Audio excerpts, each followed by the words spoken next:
Hello दोस्तों, कैसे हैं आप। दोस्तों एक बार फिर हम आपके समक्ष हाजिर हैं जीके की एक नई वीडियो के साथ। दोस्तों आज के इस वीडियो में हम जानेंगे एनसीईआरटी साइंस बुक के बहुत ही महत्वपूर्ण चैप्टर पादपों की आकारिकी के बारे में। तो देर किस बात की, आइए बढ़ते हैं अपने पहले प्रश्न की तरफ। दोस्तों पहला प्रश्न है, पादप के कायिक अंगों में शामिल नहीं है।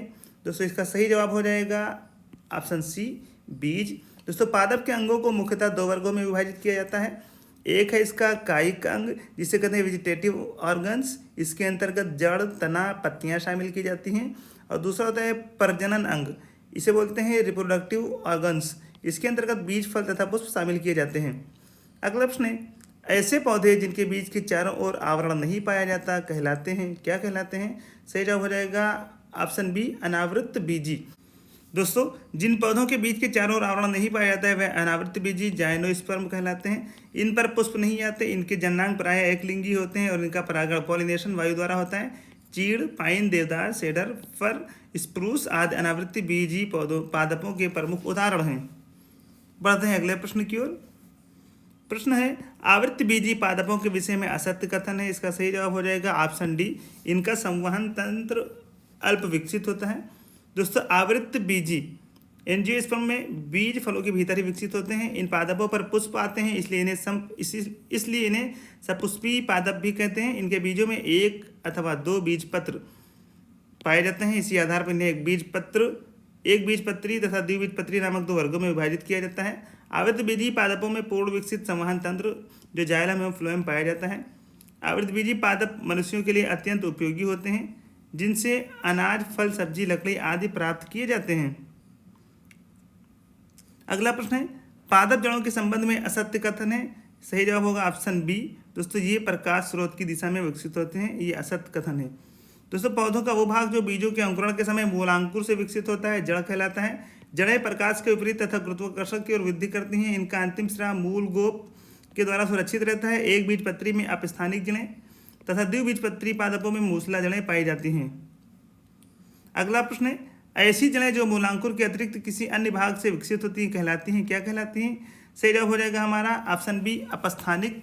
दोस्तों बीज के मूलांकुर के अतिरिक्त पौधे के किसी अन्य भाग से विकसित होने वाली जड़ें अपस्थानिक जड़ें कहलाती हैं। इन्हें रेशेदार जड़ें भी कहा जाता है। अपस्थानिक जड़ें पौधों को यांत्रिक सहारा देने, भोजन संग्रहण करने तथा जैविक क्रियाओं के लिए अनेक प्रकार से रूपांतरित हो जाती हैं। अगला प्रश्न है, निम्नलिखित में से किसे रेशेदार जड़तंत्र कहा जाता है। इसका सही जवाब हमारा हो जाएगा ऑप्शन ए, अपस्थानिक जड़तंत्र।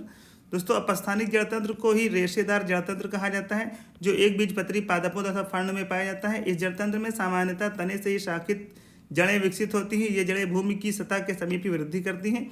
घास तथा नारियल के पौधों में रेशेदार जड़तंत्र पाया जाता है। बढ़ते हैं अगले प्रश्न की ओर।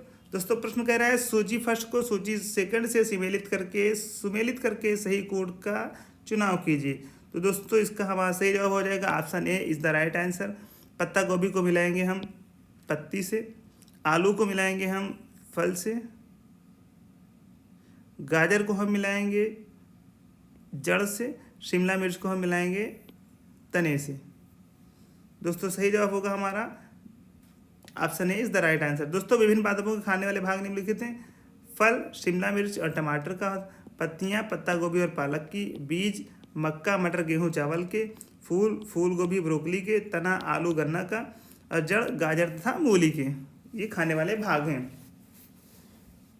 दोस्तों बढ़ते हैं अगले प्रश्न की ओर। मूसला जड़ों के विषय में असत्य कथन की पहचान कीजिए। दोस्तों इसका सही जवाब होगा option D is the right answer. मूसला जड़ें, कंदिल जड़ें स्तंभ मूल, अपस्तंभ मूल के रूप में परिवर्तित हो जाती हैं, जो कि ये असत्य कथन है। दोस्तों मूसला जड़ें मूलांकुर से विकसित होती हैं, जो प्रायः द्विबीजपत्री पादपों में पाई जाती हैं। गाजर, चुकंदर, मूली, मूंगफली आदि मूसला जड़ों के उदाहरण हैं। मूसला जड़ें तर्कु रूप, कुंभी रूप, शंकु रूप, पिंडक जड़ों तथा श्वसन मूल के रूप में रूपांतरित हो जाती हैं, जबकि कंदिल जड़ें स्तंभ मूल, अपस्तंभ मूल आदि अपस्थानिक जड़ों के रूपांतरण हैं। बढ़ते हैं अगले प्रश्न की ओर। अगला प्रश्न है, निम्नलिखित में से किस पादप एवं उसके जड़ का रूप सही सुमेल नहीं है। तो दोस्तों इसका सही जवाब हो जाएगा ऑप्शन डी, आम, अदरक, कंदिल जड़ें ये सही सुमेल नहीं है। दोस्तों आम, अदरक तथा हल्दी ग्रंथिल जड़ों का उदाहरण है। ये अपस्थानिक जड़ों के रूपांतरित स्वरूप हैं जिनमें जड़ें फूलकर मांसल हो जाती हैं। अगला प्रश्न है, विश्व का सबसे छोटा तथा सबसे बड़ा पुष्प क्रमशः है, तो इसका सही जवाब हो जाएगा ऑप्शन बी वुल्फिया। सबसे छोटा है वुल्फिया तथा सबसे बड़ा पुष्प है रेफ्लेसिया। दोस्तों विश्व का सबसे छोटा पुष्प वुल्फिया है, जिसे वाटर मील अथवा डकवीड भी कहा जाता है। ये एक जलीय पौधा है जो जल पर तैरता रहता है। रेफ्लेसिया अर्नाल्डी विश्व का सबसे बड़ा पुष्प है, जिसका भार लगभग 10 किलोग्राम तथा व्यास लगभग 100 सेंटीमीटर होता है।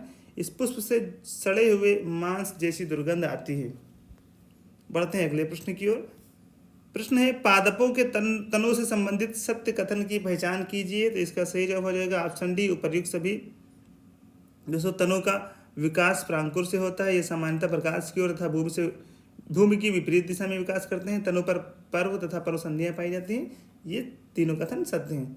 दोस्तों तना पौधे का वो भाग है जो बीज के प्रांकुर से विकसित होता है। यह पादपों को सहारा एवं दृढ़ता प्रदान करता है। तने का विकास सामान्यतः भूमि के विपरीत तथा प्रकाश की ओर होता है। इस पर पर्वसंधियां वर्दी कलिकाएं तथा पुष्प कलिकाएं पाई जाती हैं। तनों को मुख्यतः 3 वर्गों में विभाजित किया जाता है, भूमिगत तने, अर्धवायवीय तने तथा वायवीय तने।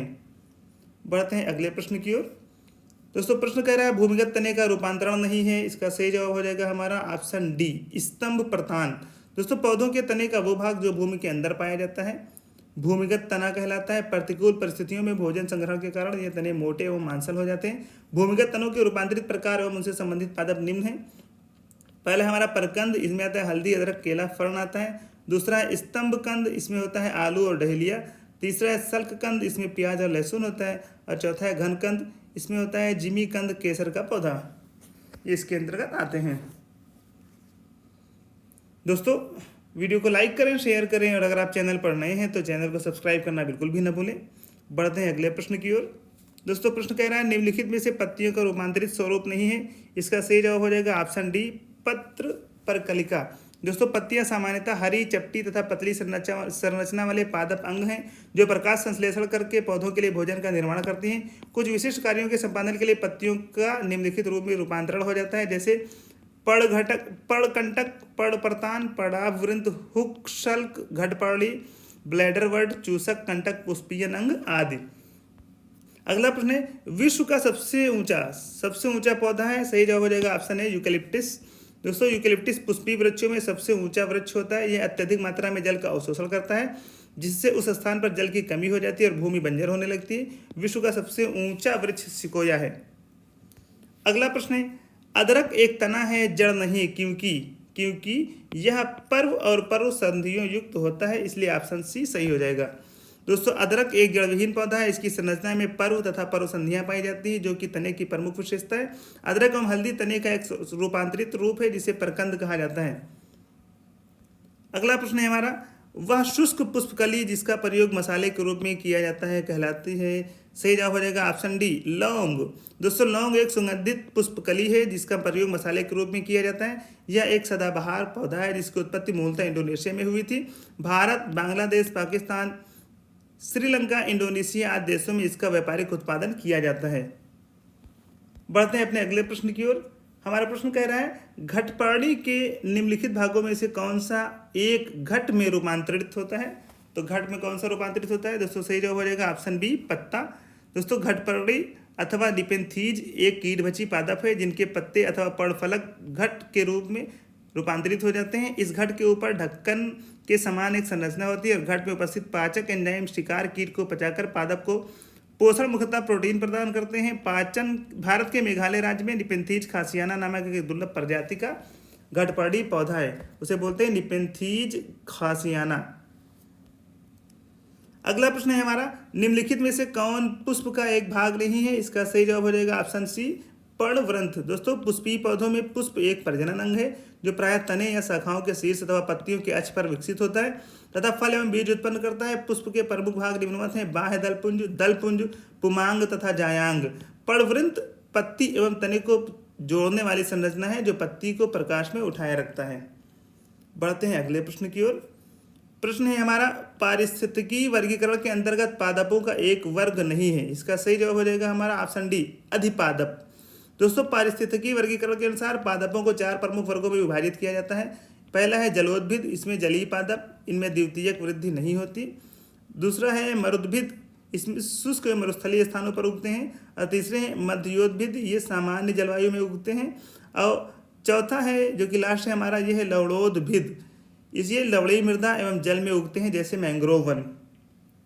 अगला प्रश्न है हमारा, नर पुष्प तथा मादा पुष्प दोनों को जन्म देने वाला पादप कहलाता है। इसका सही जवाब हो जाएगा ऑप्शन डी, उभयलिंगाश्रयी। उभयलिंगाश्रयी दोस्तों, ऐसे पादप जिनमें नर पुष्प अर्थात पुंकेसर युक्त पुष्प तथा मादा पुष्प अर्थात स्त्री केसर वाले पुष्प दोनों एक साथ पाए जाते हैं, उन्हें उभयलिंगाश्रयी पादप कहते हैं। उदाहरण है इसका आम, मक्का, अंगूर आदि। दोस्तों वीडियो को लाइक करें, शेयर करें और चैनल को सब्सक्राइब करना बिल्कुल भी ना भूलें। दोस्तों अगला प्रश्न है, ऐसे पादप जिनमें पुंकेसर तथा स्त्री केसर दोनों एक ही पुष्प में पाए जाते हैं कहलाते हैं। इसका सही जवाब हो जाएगा हमारा ऑप्शन ए, उभयलिंगी। दोस्तों ऐसे पादप जिनमें एक ही पुष्प में पुंकेसर तथा स्त्री केसर दोनों उपस्थित होते हैं उभयलिंगी पादप कहलाते हैं। अधिकांश फसलें जैसे गेहूं, दलहन, तिलहन, धान आदि उभयलिंगी होती हैं। अगला प्रश्न है हमारा, निर्माण के आधार पर फलों को किन दो वर्गों में विभाजित किया जाता है। सही जवाब हो जाएगा हमारा ऑप्शन सी, सत्य एवं असत्य फल। दोस्तों फलों की निर्माण प्रक्रिया के आधार पर उन्हें दो वर्गों में विभाजित किया गया है, सत्य फल तथा असत्य फल। जिन फलों का निर्माण पुष्प के अंडाशय से होता है वह सत्य फल कहलाते हैं, जैसे आम, नींबू, नारियल आदि। इसके विपरीत जिन फलों का निर्माण पुष्प के अन्य अंगों जैसे पुष्पासन, बाह्य दलपुंज आदि के द्वारा होता है वह असत्य फल अथवा कूट फल कहलाते हैं, जैसे सेब, अंजीर, शहतूत आदि। अगला प्रश्न है हमारा, सरल फल का उदाहरण है। सही जवाब हो जाएगा ऑप्शन ए, आम और नींबू। दोस्तों फलों का मुख्यतः तीन वर्गों में विभाजित किया गया है फलों को। पहला है सरल फल, जब पुष्प के अंडाशय से केवल एक ही फल का निर्माण होता है, जैसे आम, नींबू, सेम, सरसों आदि। और दूसरा है हमारा पुंज फल, इसमें जब फलों का विकास एक पुष्प के अनेक विलगित स्त्री केसरों से होता है, जैसे शरीफा, रसभरी, कमल, स्ट्रॉबेरी आदि। चौथा है हमारा समग्र फल, ये असत्य फल होते हैं, इनका निर्माण संपूर्ण पुष्पक्रम के द्वारा होता है, जैसे सहतूत, अनन्नास, अंजीर आदि। बढ़ते हैं अपने अगले प्रश्न की ओर। हमारा प्रश्न है, वृक्ष की आयु का निर्धारण कैसे किया जाता है। इसका सही जवाब हो जाएगा ऑप्शन सी, वार्षिक वलयों की संख्या के आधार पर। दोस्तों वृक्षों के तने एवं शाखाओं की लंबाई में पूर्ण वृद्धि के बाद, प्राथमिक वृद्धि के बाद वृक्ष की छाल एवं लकड़ी के मध्य स्थित कैम्बियम नामक पतली परत सक्रिय हो जाती है, जो वृक्ष की मोटाई में वृद्धि करती है। यह वृक्ष की द्वितीयक वृद्धि कहलाती है। वृक्ष की द्वितीयक वृद्धि के कारण प्रतिवर्ष वृक्ष की लकड़ी में एक नई परत जुड़ जाती है, जो पुरानी परत से भिन्न दिखाई देती है। इन्हीं परतों को वार्षिक वलय कहा जाता है। इनकी गिनती से वृक्षों की आयु का निर्धारण किया जा सकता है। बढ़ते हैं अगले प्रश्न की ओर। हमारा प्रश्न कह रहा है, पौधों में पाए जाने वाले हार्मोन्स के विषय में असत्य कथन है। तो इसका सही जवाब हो जाएगा ऑप्शन डी, इंसुलिन पादपों में वृद्धि कारक हार्मोन है, जो कि असत्य कथन है। दोस्तों पादप हार्मोन्स कार्बनिक पदार्थ हैं जो पौधों में वृद्धि, प्रजनन व उपापचय क्रियाओं को नियमित करते हैं। पादप हार्मोन्स के 5 प्रमुख वर्ग हैं, ऑक्सिन, एथिलीन, साइटोकाइनिन, एबिसिक अम्ल, जिब्रेलिन। ऑक्सिन नामक हार्मोन के प्रयोग से टमाटर, नींबू, संतरा, केला आदि के बीज रहित फलों का उत्पादन करने में किया जा सकता है। इंसुलिन एक जंतु हार्मोन है जिसकी कमी से मनुष्यों में मधुमेह रोग हो जाता है। अगला प्रश्न है हमारा, बायोडीजल बनाने में किस वनस्पति का प्रयोग किया जाता है। इसका सही जवाब हो जाएगा ऑप्शन डी, रतनजोत। दोस्तों बायोडीजल बनाने के लिए जेट्रोफा या रतनजोत नामक पौधे का प्रयोग किया जाता है। यह एक आवृत्त बीजी पादप है जिसके बीज से बायोडीजल प्राप्त किया जाता है। इस बायोडीजल का उपयोग डीजल के परंपरागत विकल्प के रूप में किया जाता है। तो दोस्तों वीडियो को लाइक करें, शेयर करें और अगर चैनल पर आप नए हैं तो चैनल को सब्सक्राइब करना बिल्कुल भी ना भूलें। दोस्तों ये थे पादपों की आकारिकी से संबंधित कुछ बहुत ही महत्वपूर्ण प्रश्न। दोस्तों ये एनसीईआरटी साइंस की बुक के बहुत ही महत्वपूर्ण प्रश्न हैं। तो दोस्तों वीडियो को शेयर करना, लाइक करना और चैनल को सब्सक्राइब करना बिल्कुल भी ना भूलें। आज के इस वीडियो में बस इतना ही। जल्दी आपसे मुलाकात होगी एक नई वीडियो के साथ। धन्यवाद।